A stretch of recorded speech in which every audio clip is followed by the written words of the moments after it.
bersyukur kalau pada siang hari ini Tuhan kami masih boleh beribadah, kami masih boleh memuji meninggikan Tuhan. Kami percaya Tuhan, Tuhan hadir bersama-sama dengan kami di tempat ini.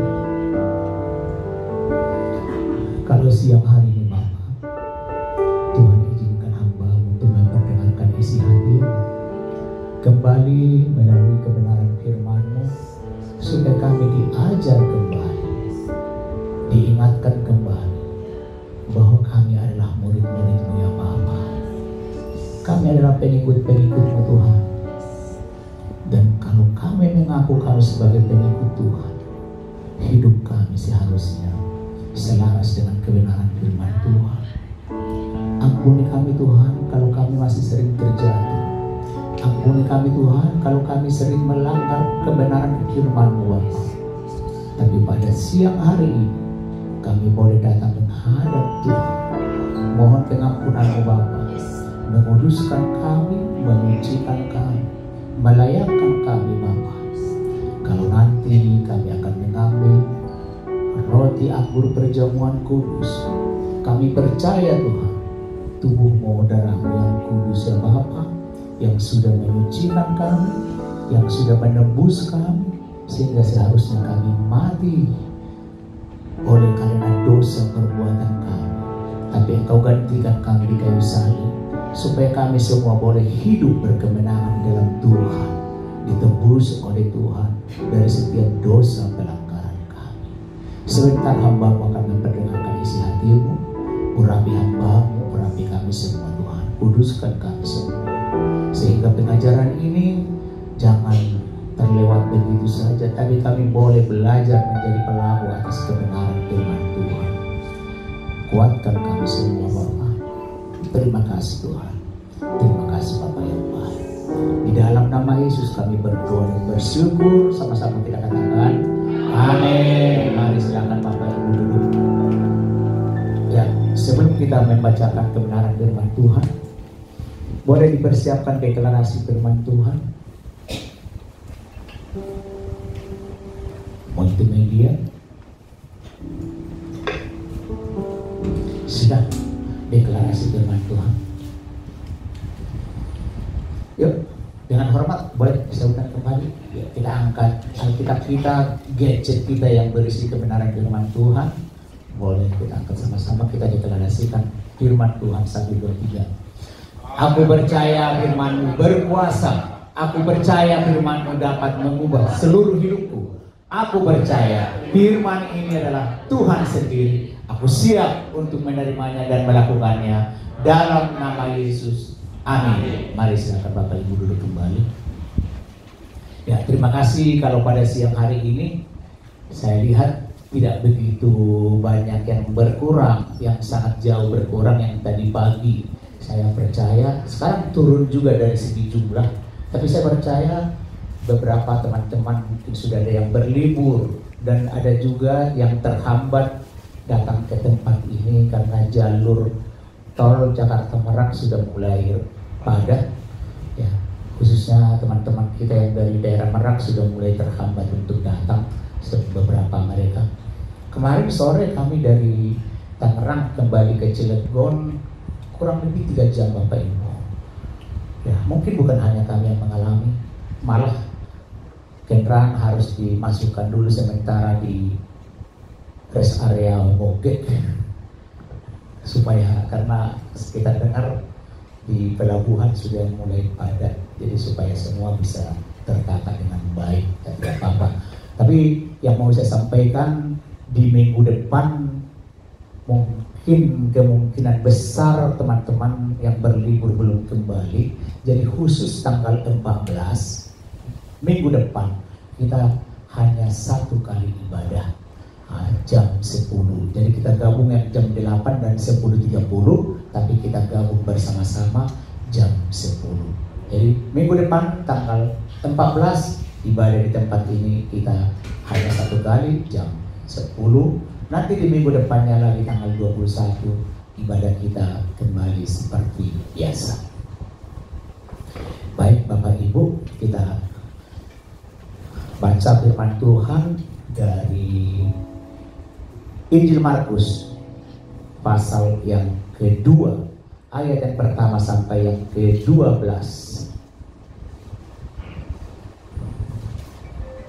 Hari ini mohon izin saya sedikit agak berbeda tema khotbah. Kalau kemarin-kemarin kita masih dalam tema bangkit menjadi terang, khotbah dari Bapak Gembala Pembina kita, ya.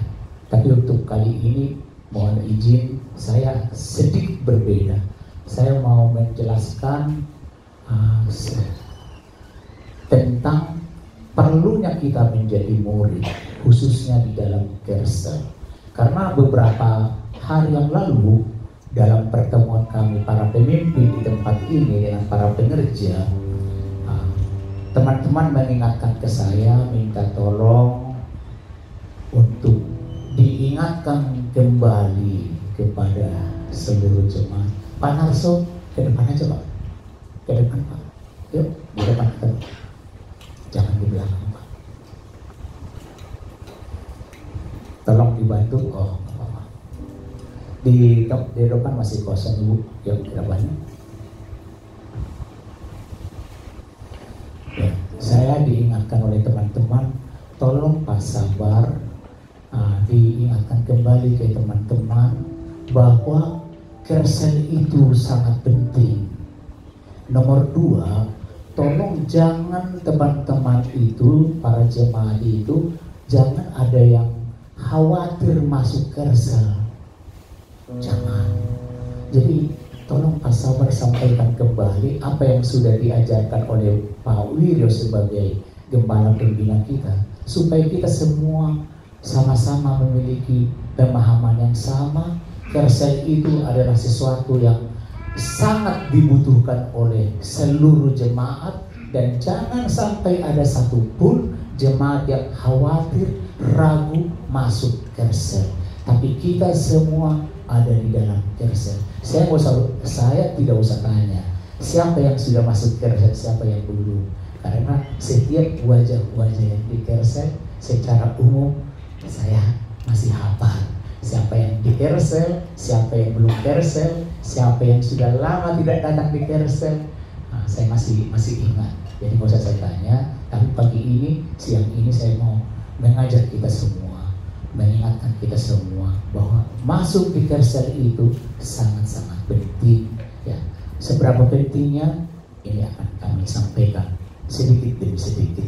Oke, kita baca firman Tuhan dari Markus 2. Sudah siap semua Bapak Ibu? Ayat yang pertama sampai yang ke-12. Kita akan baca berganti-gantian. Yang sudah siap katakan amin. Sekali lagi amin. Semangat dong. Udah agak siang, jangan sampai kita ngantuk ya. Oke. Saya baca dari judulnya dulu. Orang lumpuh disembuhkan. Kemudian sesudah lewat beberapa hari, waktu Yesus datang lagi ke Kapernaum, tersiarlah kabar bahwa ia ada di rumah. Ayat yang kedua, 1, 2, 3.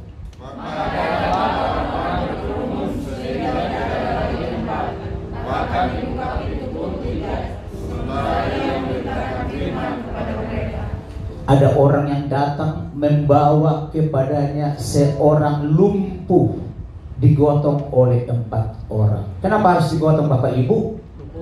Lumpuh. Orang lumpuh bisa jalan nggak? Bisa datang sendiri nggak ke situ? Nggak bisa. Berarti harus butuh bantuan orang lain. Oke, lanjut. 1, 2, 3.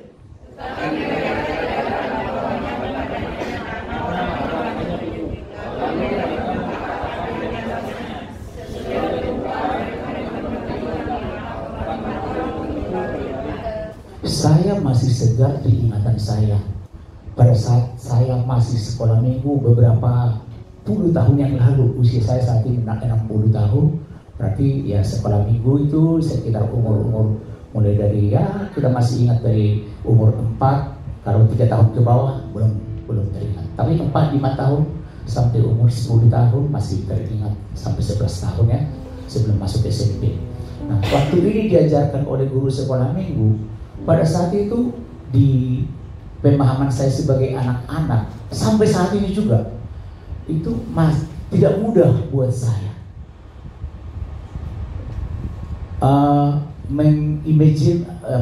membayangkan berapa sulitnya orang menurunkan si pasien ini. Ya, harus dibuka itu atapnya itu, diturunkan pelan-pelan ke bawah. Tentu pakai alat bantu, ya, misalnya tali. Tapi intinya adalah itu sesuatu yang tidak mudah. Kalau terguling malah patah. Ya, dia tidur di atas tilam itu, diturunkan pelan-pelan, ya, oleh 4 orang temannya di atas. Tidak mudah. Oke. Tadi udah sampai di ayat ke berapa? 4, ke-5. Ketika Yesus melihat iman mereka, kenapa mereka melakukan itu? Ya karena iman.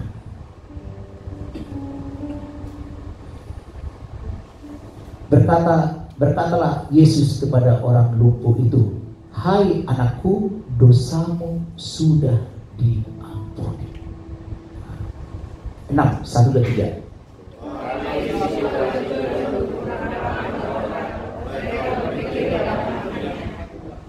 Mengapa orang ini berkata begitu? Ia menghujat Allah. Siapa yang dapat mengampuni dosa selain daripada Allah sendiri? 8, 1, 2, 3.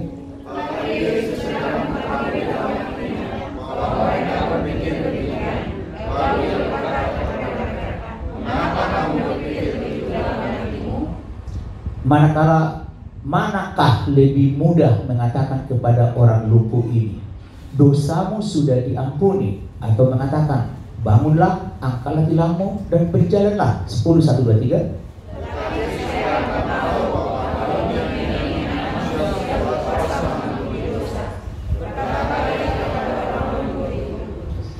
Kepadamu katakan, bangunlah, angkatlah tempat tidurmu dan pulanglah ke rumahmu. Terakhir 1, 2, 3 bersama-sama kita. 1, 2, 3. Dan orang itu pun bangun, segera mengangkat tempat tidurnya dan pergi keluar di hadapan orang-orang itu, sehingga mereka semua takjub. Katanya, yang percaya sama-sama kita katakan amin. Ya, ini slide demi slide kita akan coba bahas sama-sama ya.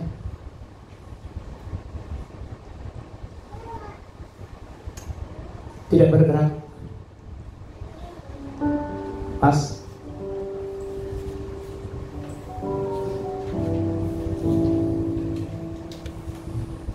Udah.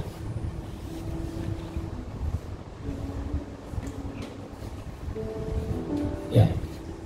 Jadi khotbah ini dibuat oleh Paul Girium. Ini saya sampaikan untuk kita kembali. Jadi pada saat Yesus di Kapernaum, dibawalah kepadanya orang lumpuh.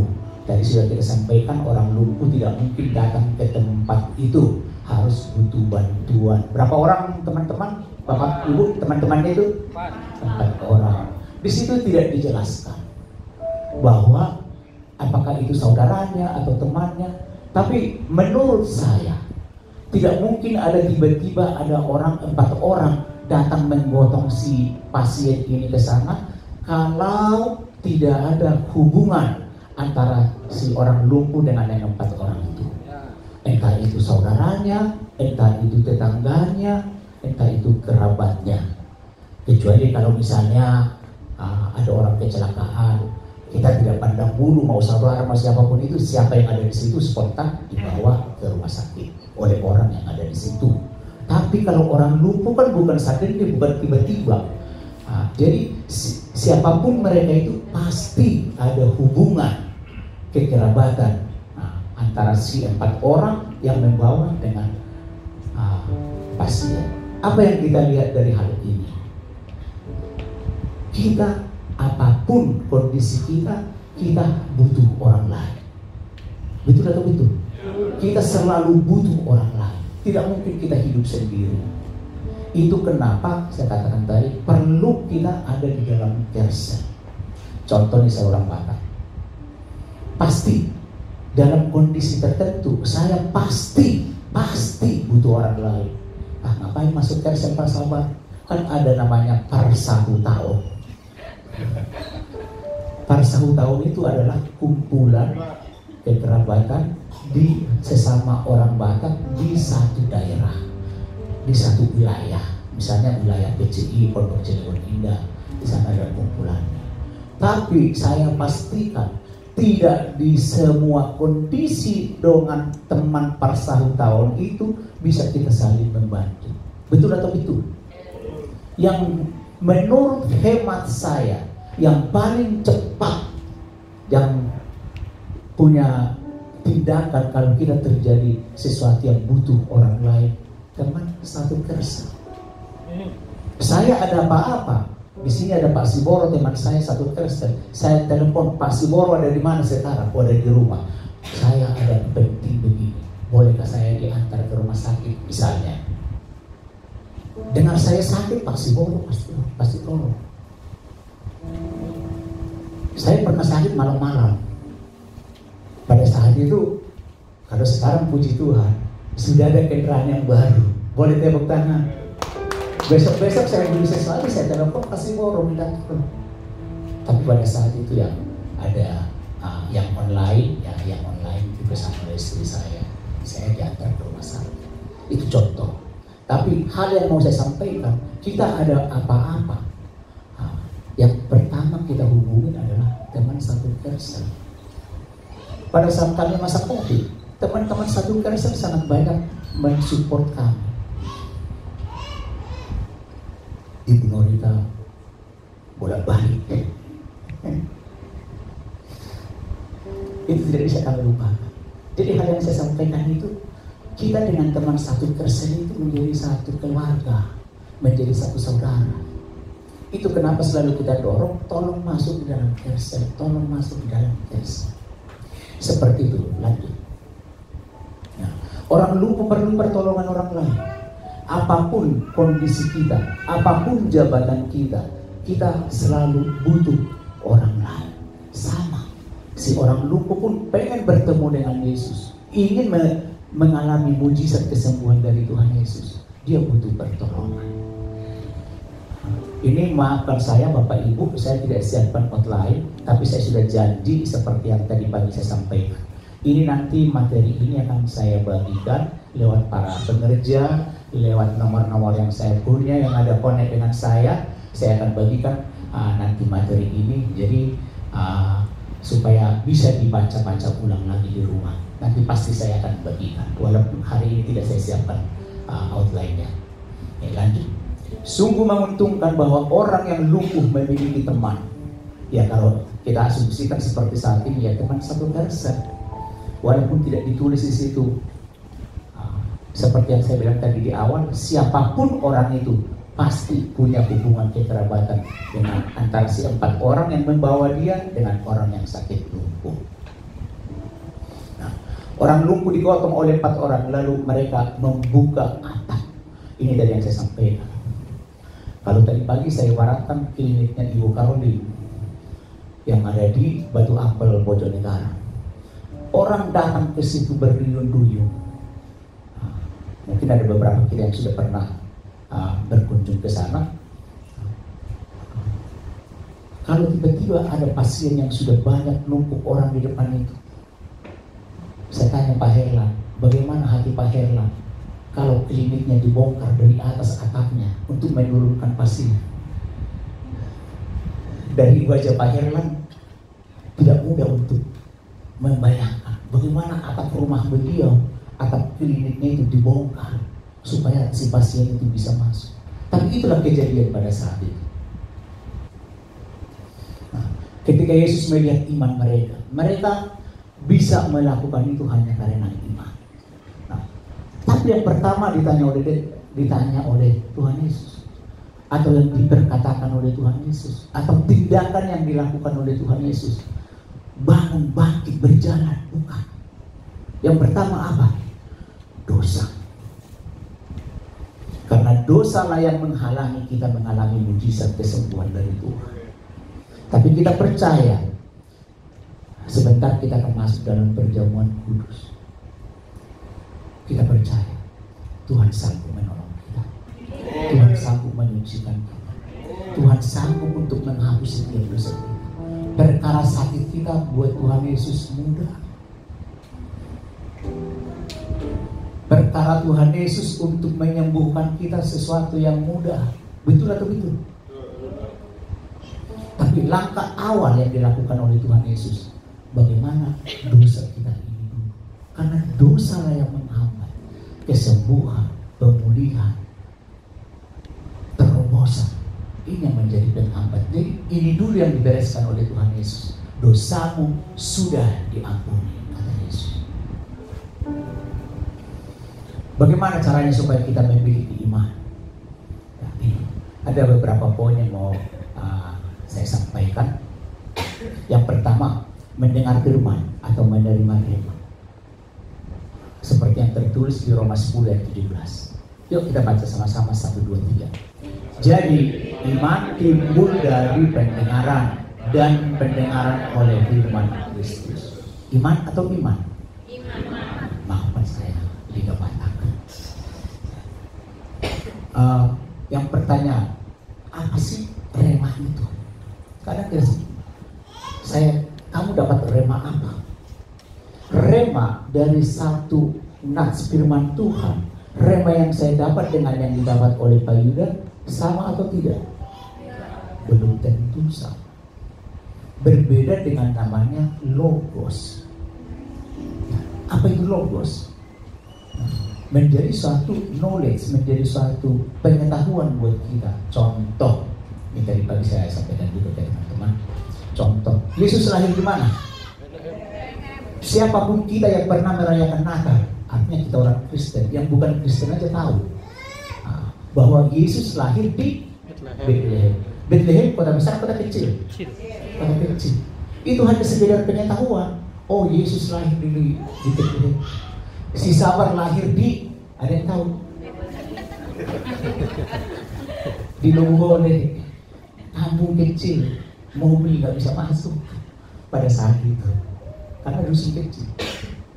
Itu hanya pengetahuan. Bethlehem itu kota besar, kota kecil? Kota kecil. Itu hanya pengetahuan. Remanya apa? Saya memiliki rema, walaupun Bethlehem kota kecil, tapi dari kota kecil ini lahir seorang juru selamat dunia. Amin. Mika 5 ayat 1.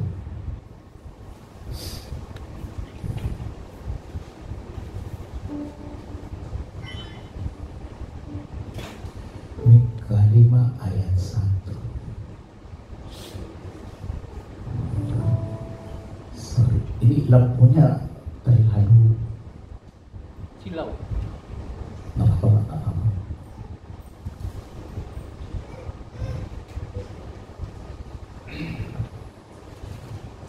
Yuk kita baca sama-sama. 1, 2, 3.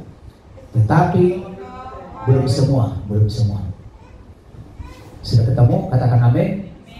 1, 2, 3. Tetapi engkau hai Bethlehem Efrata, hai yang terkecil di antara kaum Yehuda, daripadamu akan bangkit bagiku seorang yang akan memerintah Israel, yang permulaannya sudah sejak purbakala, sejak dahulu kala. Jadi kalau kita baca di Injil Matius, Markus, Lukas, bahwa Yesus lahir di Bethlehem, tapi ternyata jauh-jauh waktu sebelumnya, yaitu Nabi Mika sudah menubuatkan ini melalui kebenaran yang disampaikan oleh Roh Kudus tentunya, bahwa sekalipun Bethlehem kota kecil, tapi dari kota kecil ini lahir seorang juru selamat dunia. Hal yang sama. Jadi dari hal ini rema apalah yang kita dapat? Oh, kita tidak boleh anggap sepele hal-hal yang kelihatannya kecil. Contoh, biji sesawi. Perumpamaan tentang biji sesawi. Biji sesawi adalah biji yang paling kecil. Tapi kalau ini tertanam, tumbuh, dan besar. Itu menjadi pohon yang sangat besar, yang dimana banyak daun-daun, banyak buahnya, dan daun-daunnya menjadi tempat teduh. Burung-burung akan datang ke sana, malah bersarang di sana, dan bisa dinikmati oleh banyak hewan, bisa berteduh walaupun tadinya kecil. Hal yang sama untuk gereja ini juga. Remanya apa? Untuk gereja ini, rema dari itu kita tarik ke gereja kita ini. Gereja ini kelihatannya kecil dari segi bilangan jiwa, tapi sangat percaya, kita semua sangat percaya gereja ini punya potensi yang besar. Amin. Tidak di dalam masa pelayanan kita yang sudah, saya bilang belum tua Pak ya, senior, DM, dewasa muda, tapi oleh generasi anak-anak kita nanti, gereja ini kita membuatkan menjadi gereja yang besar. Amin. Besar apanya? Bukan hanya bilangan jiwanya, tapi dampaknya untuk kota ini menjadi semburan berkat untuk memenangkan banyak jiwa-jiwa boleh dibawa kepada Tuhan. Amin. Nah, lanjut. Telah tersiar kabar bahwa Yesus menyembuhkan banyak orang sakit di Kapernaum. Ya harus ada yang mengabarkan, harus ada yang menceritakan, menyampaikan. Nomor 2, percaya. Setelah kita menerima firman kita harus percaya. Sabar pasti sembuh. Benar nggak? Betul nggak? Jangan ragu. Pak Narso sembuh. Pak Daud sembuh. Boleh berdiri sekali lagi dengan hormat Pak Daud. Saya tadi terkagum-kagum sama Pak Daud, melihat beliau itu pakai sepatu. Sepatu baru Pak. Ibu sih ketemu katakan sepatu baru.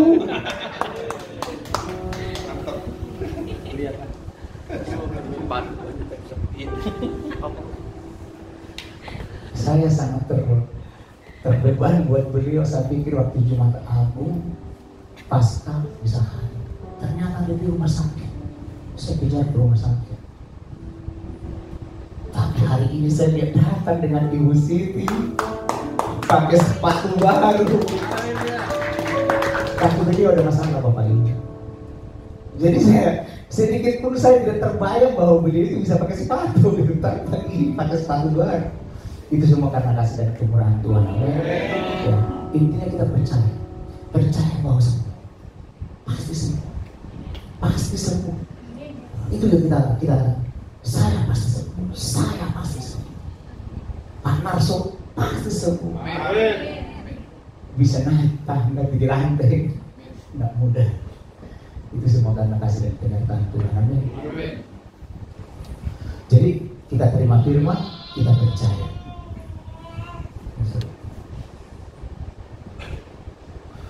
Hang lagi.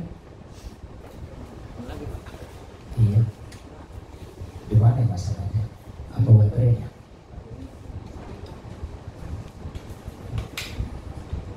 Ya. Telah tersiar kabar bahwa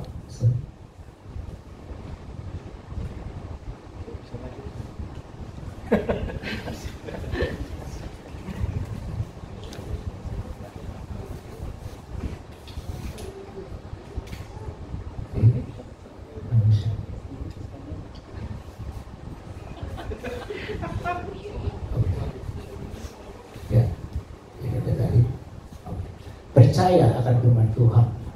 Yuk kita baca dari Roma 10 ayat 8. 1, 2, 3. Tetapi apakah katanya? Ini firman itu dekat kepadamu, yakni di dalam mulutmu dan dalam hatimu. Itulah firman iman yang kami beritakan. Jadi firman kita terima dan kita percaya. Isi firman Tuhan ini adalah yang diilhamkan oleh Roh Kudus, dan kita percaya firman itu adalah Tuhan sendiri yang berbicara kepada kita. Jadi suara Tuhan, gak usah pusing-pusing. Saya belum pernah mendengarkan suara Tuhan.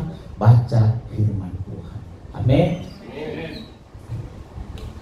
Banyak orang percaya dan mereka datang ke Kapernaum sehingga tidak ada tempat lagi.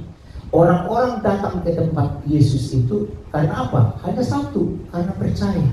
Itu juga yang saya sampaikan tadi pagi di ibadah pagi. Kalau orang-orang di sekeliling Pulau Ampel, Bojonegara datang berobat ke kliniknya Ibu Karoli, karena apa? Karena mereka percaya bahwa obat yang mereka konsumsi, yang mereka terima dari Ibu Karoli sanggup untuk menyembuhkan sakit mereka. Kalau mereka tidak percaya, datang atau tidak? Tidak akan datang. Setiap orang yang datang ke rumah sakit berobat, percaya bahwa obat yang akan dikasih oleh dokter akan menyembuhkan. Sama halnya dengan ini. Nah, orang-orang datang ke Kapernaum, ke tempat Yesus pada saat itu mengajar. Mereka percaya apapun sakit mereka, mujizat kesembuhan terjadi dalam nama Tuhan Yesus yang dilakukan oleh Tuhan Yesus sendiri. Kalau nggak percaya nggak mungkin datang. Mendingan pergi ke mall daripada ke rumah sakit, walaupun kondisi tidak sehat. Tapi karena percaya di rumah sakit akan mendapat obat yang dapat menyembuhkan, makanya kita pergi ke rumah sakit. Sama. Mereka datang ke Kapernaum sekali lagi. Mereka datang ke Kapernaum, ke tempat Tuhan Yesus, karena mereka percaya dengan apa yang dikatakan oleh Tuhan Yesus. Selesai itu, tahap berikutnya berkata-kata. Sering perkataan kita itu seperti seolah-olah sulit terlaksana, sulit terjadi. Kita katakan, nanti layar kita ini akan kita buat layar yang lebih bagus ya. Kalau dilihat dari keuangan gereja, kelihatannya tidak mudah. Jadi setelah itu, ini layar sudah bagus. Berapa kali saya sampaikan kan waktu kita di ibadah seperti ini pada saat khotbah. Ini nanti tempat akan kita perbaiki. Ini mahal-mahal, tapi panggungnya sudah, orang-orang singer kita sudah hampir jatuh karena meleok-leok. Ya, nanti akan kita perbaiki. Kalau dilihat dari keuangan gereja, kita bukan orang-orang, kas gereja kita bukan kas yang berlebih. Enggak. Sekalipun Tuhan izinkan bukan kita kas yang berkekurangan, tapi puji Tuhan ada lagi taburan, ditabur. Bisa kita perbaiki ini dengan rapi jadi bagus seperti ini, malah dengan tata lampu. Kemarin hari Sabtu ada lagi pengerja dari inti pusat ya, pengerja dari inti pusat. Pas Samar sudah saya transfer untuk beli lampu lagi karena lampu sorotnya di sini kurang, masih kurang. Berapa ditransfer? 20 juta. Dan kita, Pak Yuda sebagai penanggung jawab pengelola keuangan, kita tidak pernah membuat suatu proposal ke orang-orang di luar. Kami butuh ini. Karena kita sangat percaya para donatur yang menabur itu semua karena digerakkan oleh Tuhan. Bahwa ada kebutuhan di tempat ini. Jadi apa yang menjadi beban gereja ini, apa yang menjadi pergumulan gereja ini, tetap kita perkatakan kursi-kursi yang di tempat ini akan diisi oleh jiwa-jiwa. Saat kita berdoa, kita perkatakan bangsa-bangsa akan datang, raja-raja akan datang, anak-anak rohani akan datang berduyun-duyun ke tempat ini. Bahkan para kaum Kedar datang ke tempat ini. Saya dua siapa tadi pagi Ibu Risma. Orang akan haus, orang-orang Cilegon haus akan datang ke Gereja Krakatau, memiliki kehausan. Itu saya percaya itu bukan asal diucapkan oleh beliau, bukan. Itu ada tuntunan dari Roh Kudus yang menuntun beliau mengucapkan.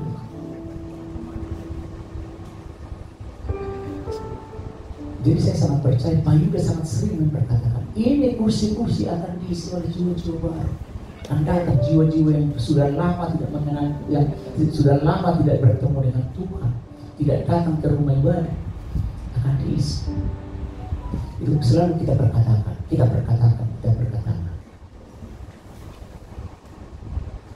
Karena aku percaya maka aku berkata-kata. Tertulis di 2 Korintus 4 ayat 13. Yuk kita baca sama-sama 1, 2, 3. Namun karena kami memiliki roh iman yang sama seperti ada tertulis, aku percaya sebab itu aku berkata-kata. Maka kami juga percaya dan sebab itu kami juga berkata-kata. Jadi kita terima firman, kita percaya dan kita berkata-kata. Keempat temannya percaya dan berkata-kata satu dengan yang lain dan bersepakat membawa temannya yang lumpuh. Yang 4 orang itu tidak mungkin diam-diaman. Dilihat tergeletak temannya yang orang lumpuh. Tidak mungkin diam-diaman tiba-tiba diangkat itu temannya. Pasti ada obrol-obrolnya. Pasti ada mereka mendiskusikannya. Cara mengangkatnya bagaimana dan seterusnya. Dan bersepakat mengangkat temannya itu di atas tilangnya dan dibawa kepada Tuhan Yesus. Amin. Nah, keempat, bertindakan. Ada tindakan. Jadi tidak bisa hanya, ayo kita bawa teman kita, tanpa ada tindakan. Malah sampai mereka buka apa tadi? Itu butuh tindakan. Di Yakobus 2:26, 1, 2, 3. Sebab seperti tubuh tanpa roh adalah mati, demikian juga lah iman tanpa perbuatan adalah mati. Jadi ada langkah, ada tindakan. Tidak mungkin saya sampai ke depan sana tanpa ada tindakan. Pasti ada tindakan untuk melangkah. Membuka atap, ini yang menjadi tanda bagi Yesus bahwa mereka sangat beriman bahwa Yesus mau menyembuhkan orang lumpuh itu. Ya, ketika Yesus melihat iman mereka, ia berkata, apa? Hai anakku, dosamu sudah diampuni. Langkah awal yang disampaikan Tuhan Yesus sekali lagi seperti tadi yang sudah saya sampaikan di depan. Langkah yang pertama adalah mengampuni dosa, bukan menyembuhkan. Dosanya dulu yang pertama diampuni. Siapa yang percaya seberapa besar dosa kita, tapi Tuhan sanggup mengampuni setiap dosa-dosa kita. Boleh saja tangan-tangan yang percaya, ya kita semua sanggup. Tuhan Yesus sanggup. Kita semua percaya bahwa Tuhan Yesus sanggup untuk mengampuni setiap dosa kita. Nah sekarang, bagaimana cara untuk membangun iman? Itu baru pembukaan ya Bapak Ibu ya, waktunya 14 menit sisanya. Kami nggak apa-apa. Bagaimana cara untuk membangun iman? Pertama, hal yang sangat sering ditegaskan oleh Pak Wiro, ditekankan oleh Pak Wiro, diingatkan oleh Pak Wiro, kita semua harus dimuridkan, harus menjadi murid. Nah, lewat apa? Ibadah raya setiap hari Minggu seperti saat ini, di Gersel. Nah, ini akan kita bahas lebih lanjut.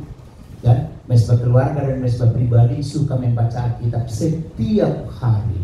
Saya mau tanya lagi, siapa yang baca Alkitab setiap hari? Tidak usah saya tanya. Mari kita tanya diri kita sendiri. Yang belum, mari sama-sama kita bertobat supaya baca Alkitab setiap hari itu menuntun kita. Nah, kenapa perlu menjadi murid? Menjadi proses jadi murid itu seperti apa sih? Yuk kita baca dulu. Ini amanat agung yang tertulis di Matius 28 ayat 19 sampai 20. Yuk kita baca dulu Bapak Ibu. Yang sudah ketemu katakan amin. Yang cepat. Yuk. Matius 28 ayat 19 20 1 2 3. Karena itu pergilah, jadikanlah semua bangsa muridku dan baptislah mereka dalam nama Bapa dan Anak dan Roh Kudus, dan ajarlah mereka melakukan segala sesuatu yang telah kuperintahkan kepadamu. Dan ketahuilah, aku menyertai kamu senantiasa sampai kepada akhir zaman. Nah, jadi menjadi murid itu ada prosesnya. Yang pertama, kita pergi, harus pergi. Untuk menjadi menaruh jiwa-jiwa. Ini sangat sering dilakukan oleh Pak Suryo, Pak Mimi, para ketua Kersel. Kalau stay di rumah, nggak bisa. Pergi. Nah, baptis. Cuma Pak Mimi dengan Pak Suryo ya belum membaptis. Karena memang ada aturannya, siapa yang boleh membaptis. Biarin tugasnya Pak Yuda, Ibu Emi, saya. Setelah dibaptis, mereka diajar melakukan apa yang kuajarkan kepadamu. Mereka harus diajar sesuai dengan kebenaran firman Tuhan. Dan siapa yang diajar? Muridnya pergi lagi, dapat lagi murid, dilakukan lagi siklus ini. Murid yang dimuridkan ini dapat murid lagi, dapat murid lagi, dapat murid lagi, dapat murid lagi, dan seterusnya. Jadi ada dua bagian. Bagian yang pertama penginjilan, yaitu pergi dan membaptis. Bagian yang kedua mengajar supaya ada yang menjadi murid. Sayangnya beberapa gereja lupa bagian ini. Banyak yang melakukan hanya di bagian ini. Sehingga pertumbuhan gereja, pertumbuhan kerohanian, pertumbuhan kekristenan tidak bisa sesuai dengan yang diharapkan. Ini tidak dilakukan. Puji Tuhan, kita diajar jangan hanya sampai dibaptis, tapi harus masuk ke sini. Lewat mana tadi? Memuridkan orang, masih ingat? Ibadah raya, nomor 2, Kersel, nomor 3, Mesbah. Apa sih pemuridan itu yang suka disebut discipleship? Jadi dari penjelasan tadi bahwa proses pemuridan bukan hanya tugas saya, tugas Pak Yuda, tugas Pak Mimi, tugas Pak Suryo, tidak. Tapi tugas kita semua, tugas utama kita semua, menjadikan semua orang yang telah diselamatkan menjadi murid Yesus. Sudah kita baca tadi. Murid itu apa? Dengan cepat. Orang yang mau menyangkal diri, memikul salib, dan mengikut cara hidup Yesus. Seperti yang tertulis di Lukas 9 ayat 23. Kita baca ya, 1, 2, 3.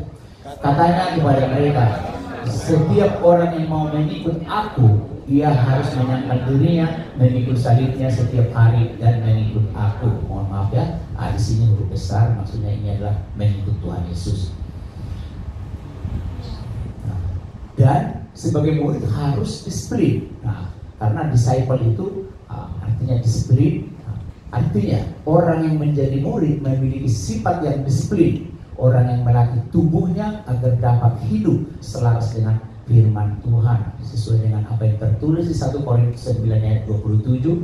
Kita baca 1, 2, 3. Tetapi aku melatih tubuhku dan menguasainya seluruhnya, supaya sesudah memberitakan Injil kepada orang lain, jangan aku sendiri ditolak. Dan pengertian yang ketiga, the continuous learner, artinya yang mau belajar secara terus-menerus, bukan hanya hari ini, bukan hanya besok, bukan hanya hari Minggu, tapi di seumur hidupnya tetap mau belajar. Artinya orang yang rela dan mau diajar oleh Tuhan di sepanjang hidupnya dan mau berubah sesuai dengan pengajaran Tuhan Yesus. Hanya murid yang dapat melakukan tugas Yesus, yakni menjadikan semua bangsa menjadi muridnya Yesus. Tadi sudah kita baca sama-sama. Nah, sekarang bagaimana untuk mengaplikasikannya? Kenapa kita harus mengaplikasikan ini? Ini apa kita masuk di dalam Kersel supaya apa? Dimuridkan dan bersama-sama bertumbuh rohani dan menjadi seperti Kristus. Karena kenapa harus di Kersel? Karena ibadah seperti ini ya saya dikasih waktu paling berapa menit? Tadi saya lihat 50 menit. Tidak lebih dari itu. Kalau sudah lebih pasti dikasih sinyal dari sana, habis waktunya Pak sabar.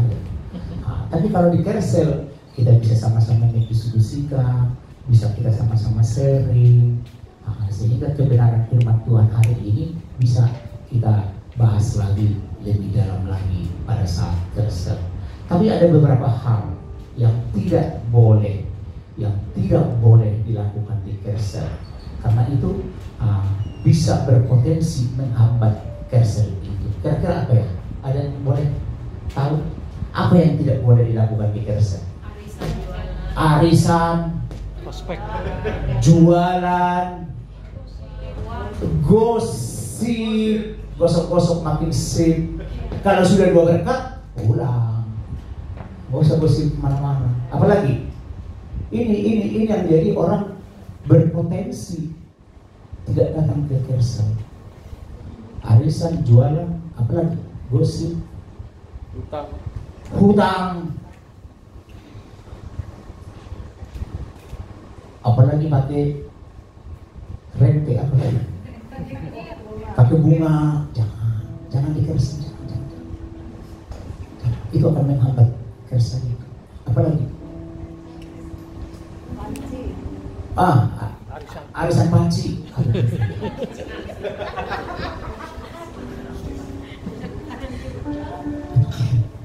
Arisan spray atau cicilan spray 10 bulan, 6 bulan. Baju mau Natal udah dicicil dari sekarang. Jangan di Kersel, jangan diwadah Kersel itu. Baik. Jauhkan motivasi lain dalam mengikuti Kersel. Utang tadi sudah, MLM sudah, arisan, mencari donasi. Ada gereja mau dibangun di Tarutung, tolong dong kasih proposal. Jangan di Kersel. Kalau mau dihubungi secara pribadi ya silakan. Tapi bukan Kersel itu untuk media, untuk mencari seperti itu. Jangan. Orang nanti jadi takut. Berjualan tadi sudah disebut. Jika memiliki motivasi lain akan merusak keluarga rohani lainnya. Dan hal yang sangat-sangat penting yang mau kami sampaikan, kalau kita ada di dalam Kersel itu, tidak ada satupun anggota jemaat itu seolah-olah seperti anak yatim piatu. Artinya tidak terlayani. Karena jujur Bapak Ibu, dengan segala kerendahan hati kami sampaikan, kami sebagai pemimpin bersama-sama dengan teman-teman para pelayan semua, terima kasih yang kita bisa sama-sama saling support, saling mendukung di dalam pelayanan. Tapi satu hal yang kami mau sampaikan, jemaat yang tidak masuk di Kersel itu jauh lebih sulit kami layani dibanding dengan jemaat yang ada di Kersel. Kenapa ya? Tentu kalau ada di Kersel kan apa pergumulan, kan di Kersel kan saling mendoakan. Tolong dong didoakan, anak saya nanti mau ujian, tolong dong didoakan. Ada kerabat saya yang sedang sakit, tolong didoakan. Saya saat ini butuh dana untuk ini, bukan butuh dana untuk saya pinjam, bukan. Tolong kita doakan. Sering kok kedengaran di Kersel itu didoakan karena butuh dana. Ada saja yang menabur, atau ada saja kenapa pakai dulu dana saya. Nanti kalau kamu ada uang ya kamu berbalikan.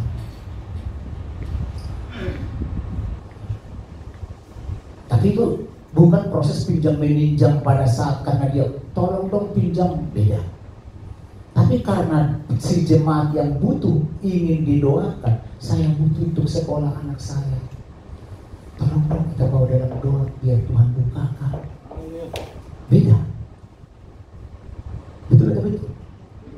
Kalau saya bilang sama Pak Yuda pinjamkan uang Pak Yuda, anak saya mau kuliah, beda. Pak Yuda doakan saya, saat ini saya butuh dana, belum cukup untuk menyekolahkan anak saya, beda. Yuk kita serahkan kepada Tuhan, Tuhan bukakan. Bagaimana cara Tuhan bekerja? Satupun kita tidak bisa menyelami cara Tuhan. Dan hal yang penting lagi, Kersel itu menjadi sentral aktivitas jemaat. Contohnya apa? Pelayanan jemaat. Kalau ada jemaat yang butuh pelayanan jemaat, kalau ujuk-ujuk menelpon saya, boleh-boleh saja. Ujuk-ujuk apa? Tiba-tiba menelpon Pak Yuda, boleh-boleh saja. Pertanyaan pertama apa? Oh, bukan saya tanya dulu istri saya, di sana tidak bantu, bukan. Apa yang pertama? Tindakan saya, tindakan Pak Yuda. Ada yang tahu? Menanyakan Kersel di mana? Itu sudah pasti. Itu sudah semacam SOP yang tidak tertulis. Saya belum berkersel, Pak. Kenapa belum berkersel? Kan di dekat rumahmu ada rumah Pak Mimi. Kamu kan satu komplek dengan beliau. Kenapa tidak masuk kersel? Bukan kebutuhannya dulu yang kita bicarakan.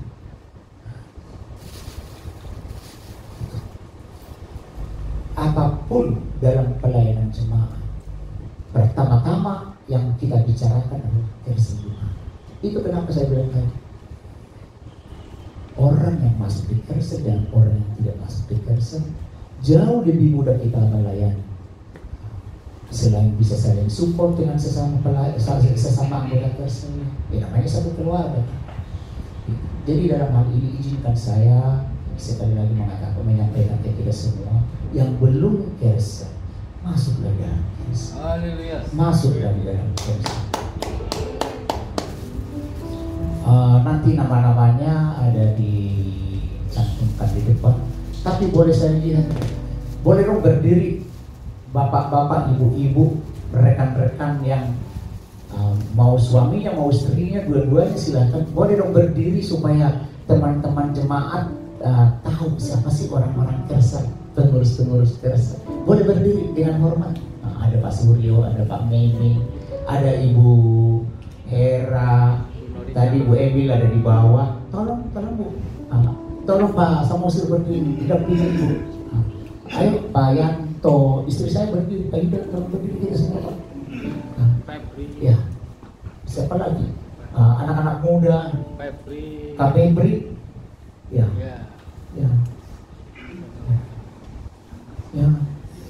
Terima kasih.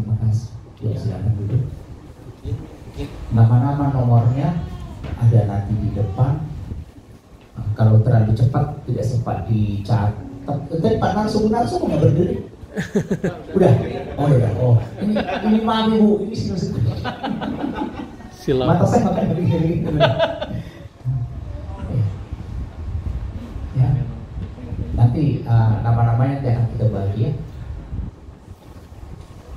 Jadi sekali lagi, tolong kita pastikan tidak ada jemaat itu yang merasa yakin. Karena kita semua sama-sama satu keluarga di dalam kersel. Jadi maksimalkan setiap kesempatan untuk membawa semua jemaat itu harus ada di kersel. Boleh diputar video singkatnya yang nama-nama kersel. Tolong multimedia.